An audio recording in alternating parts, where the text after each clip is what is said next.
Once you have your teacher accounts up and running, the next thing to do is to set up your student accounts and create your class. Creating a class is an optional step, and it allows you to group your students together so that you can easily allocate ebooks, check current allocations, and follow up on your students' progress. So, after logging into ActiveLearnPrimary.com.au, select the administrator icon. This will take you to the admin screen. As we're creating a class, select the Classes tab. Here it lists all the classes at your school.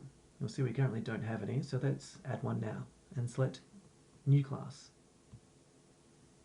Enter the name of your class, and select Create Class. Done! Your class is created. But you'll see how it doesn't have a teacher or any students attached to it.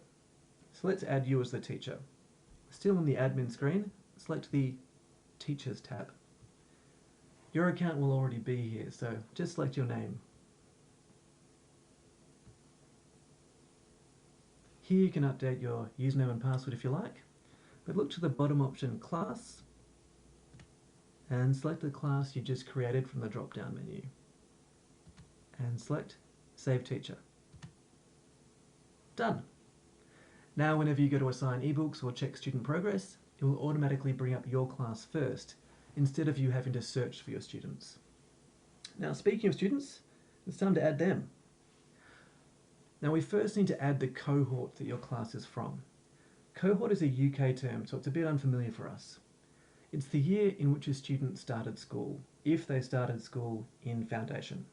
So, as we are in the year 2020, students starting Foundation this year would be in the 2020 cohort. Year 1 students would be in the 2019 cohort, Year 2 students in 2018, and so on. So, select the Cohorts tab and choose New Cohort. I'm creating a class for a group of Year 1 students, so the cohort I'm adding is 2019. Done. Now to the student accounts. If you're not adding too many students, you can create their accounts one at a time right now through the Pupils tab. If you want to add a lot of students at once, you may want to skip ahead to the next video on how to add students in bulk through the Import tab. But let's just add one or two now. So let's go to the Pupils tab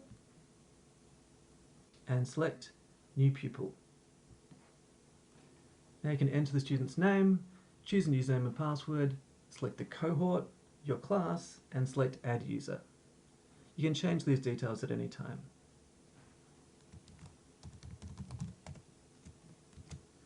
As for the student names, these are for your reference. They don't have to be the student's actual names, you just need to be able to tell who is who. For the username, it just has to be a minimum of 5 digits. And the same with the password. It's perfectly fine to give all your students the same password to make it easier for everyone to remember.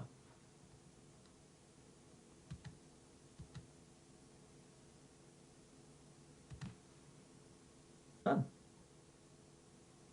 Now just repeat this process as many times as you need to add more students.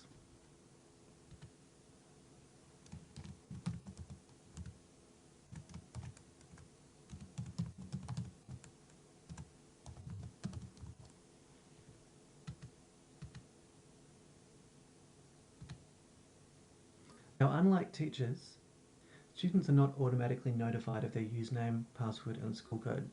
So make a note of this so you can send it out to your class.